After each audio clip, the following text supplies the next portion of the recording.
Job hunt and mining information video. Welcome to Australian Mining for New Starters, and in today's video we are going to have a look at for the jobs where I know I can help people get starts, and that's in the hard rock underground mining space as nippers, underground truck operators, offsiders, members of PACE crew, AGI operators, and even service crew people are getting jobs for. So let's go and have a look at the prices, and the first thing that we want to have a look at is the gold price, and it's pretty up there. This is the price if you want to go down to the Perth Mint and buy something yourself. So the spot price is $4,365 an ounce Australian, and the spot price in the US is $2,703, I think. So this is the premium that you end up paying if you go down to the Perth Mint, or you go into a jewellery shop, or you go wherever you're going to buy your gold. So that's in effect what you're actually paying for it at the moment. So it's quite a high price. Whereas if we go and have a look at the coal price, that's $109 a tonne US, which isn't a lot, unfortunately, and makes everything a bit iffy, unfortunately. And if we go over to iron ore, it's bounced a little bit up to back over $100 a tonne. But as we've discussed before, there's not a lot of jobs in iron ore because it's all gone driverless. And you can go back and have a look at the videos that I've done about the BBC's article about Rio. We're using them as an example.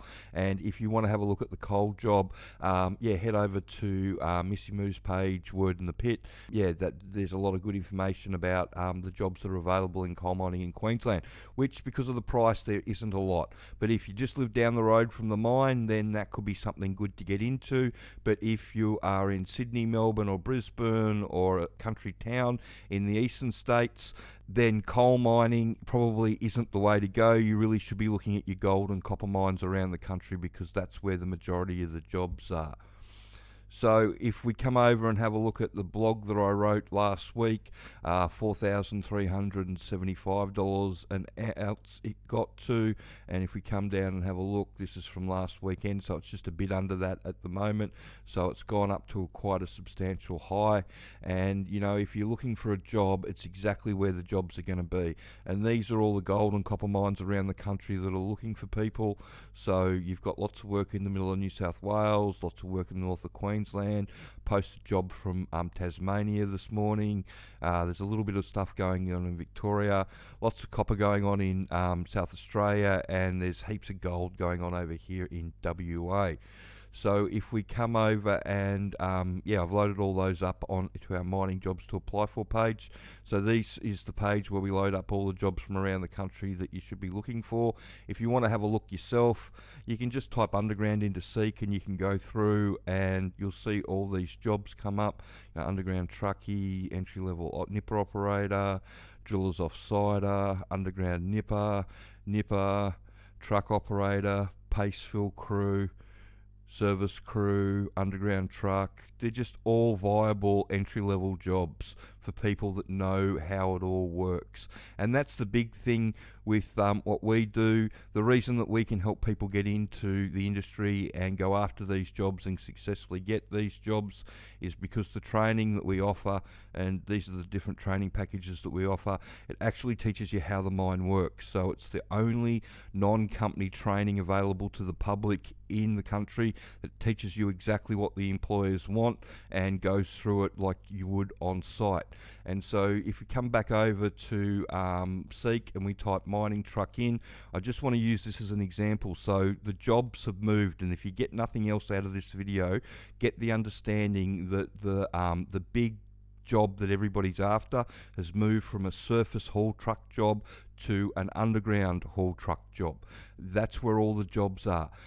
With the surface haul truck jobs, a lot of these mines can go driverless with them. They can't use the driverless trucks in the underground mines because of the exclusion zones. It's just not going to happen anytime soon. They'll be driving trucks around on public roads driverless before they'll be using driverless trucks in underground mines, just because the way the rules are set up. So using this as an example, if we go into mining truck and you go through, so it's underground truck, underground truck, New South Wales, underground truck Mount Isa, underground truck WA, underground truck Tasmania, underground truck New South Wales. I think that's an underground truck in WA, or that might be Northern Territory. Underground truck WA, underground truck WA, entry level underground truck Kalgoorlie. It's just underground truck, underground truck, underground truck, with a few experienced surface truck driving jobs thrown into the mix. But you get the idea. The majority of these truck driving jobs are underground. And if you want to get into the industry, the easiest way to do it is to learn how it all works. And I'm going to use our truck operation course as an example for this. And you get this as part of the do-it-yourself or the 3-step plan or the work ready. And if you we open this up, operating a truck.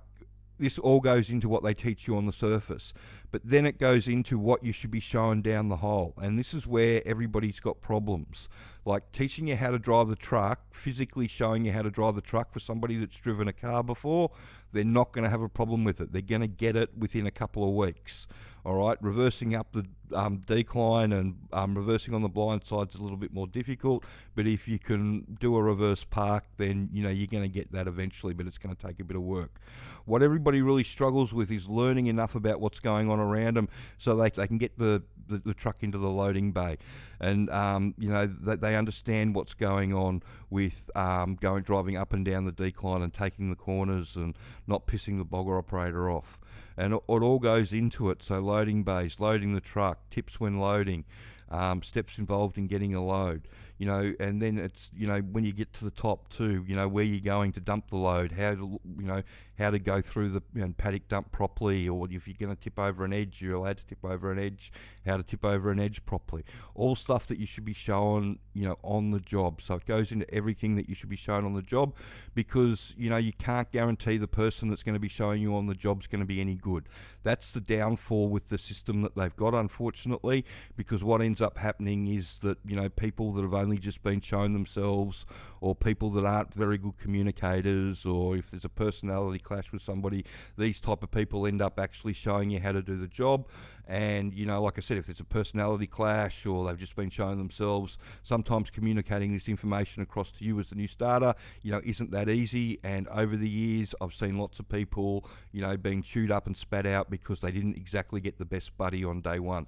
And that's the whole point behind this, is to teach you everything that you need to know so you're not relying on that buddy. And that goes for how the mine works as well. This is the most important stuff that you can learn about what's going on in the mine, so you know the whole cycle, so you don't get in anybody's way and you can achieve what you've got to achieve. It goes into stuff like scaling, and it goes into the safety in the workplace and how it all works.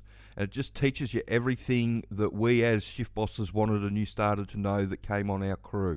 And what it does is it enables you to actually talk to the foreman in the interview, or the project manager, whoever's doing the hiring, about what's going on. And when you can show them that you know what's going on, it puts you 6 to 8 weeks ahead of everybody else. And that's how you end up getting a job doing this. But it's not just a tick and flick course, it's an old-fashioned study course, and you've got to commit to doing the training, and you've got to learn the information, and then you've got to come up with a realistic plan of relocating if you've got to relocate.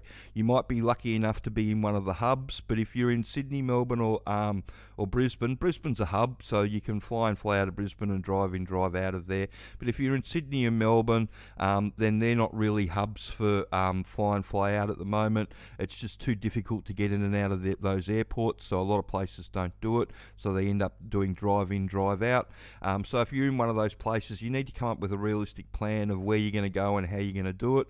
And just remember too, when you start out, they want you to jump through a whole heap of hoops. So a lot of it's going to be, they want you to relocate to the area.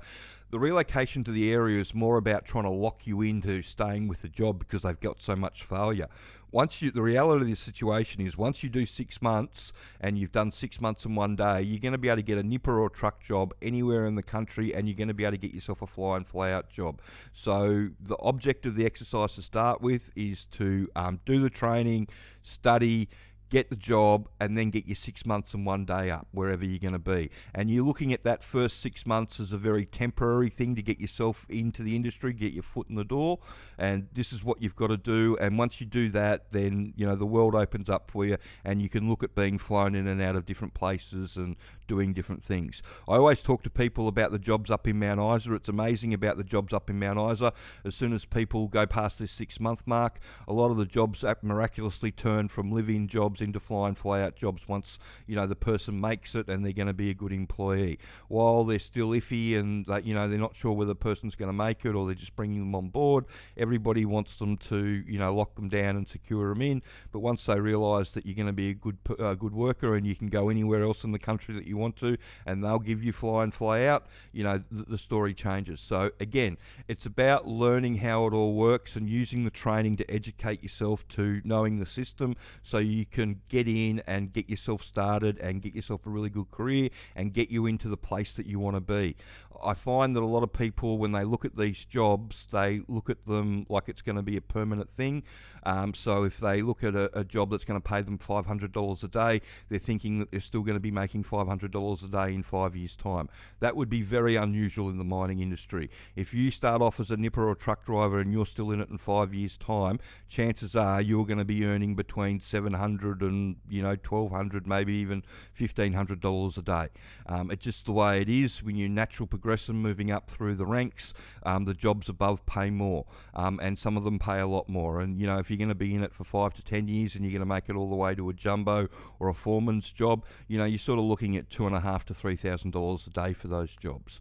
So it's like anything else. When you look at the initial wage, that's the starting wage. There's a lot of progression in these underground jobs, and there's a lot more money to be made along the way. So don't just look at it like that's all you're ever going to make, because you will progress. But again, all that information's in the training, teaches you everything that you need to know so you can have these conversations and understand what's going on and put yourself in the best position to get yourself a job and the career that you want. So I hope you found that information helpful, and like I said, you can jump onto Seek or our mining jobs to apply for page to look at those jobs. And if you type mining truck job into Seek, it sort of tells the tale. If you type mining truck into it, it tells the tale about what's going on with it all. If you'd done that 18 months ago, it all would have been surface jobs and it all would have been surface traineeships. But now it's all been replaced with driverless and it's all underground trucks. So if you want a job, educate yourself, follow the instructions, get your resume done, and get yourself into the industry. So I hope you found that information helpful, and if you have got a question about the industry or you've got a $35 question that you'd like Jess to ask, please send them through, and if you could share this video around and like and subscribe the channel. Thanks.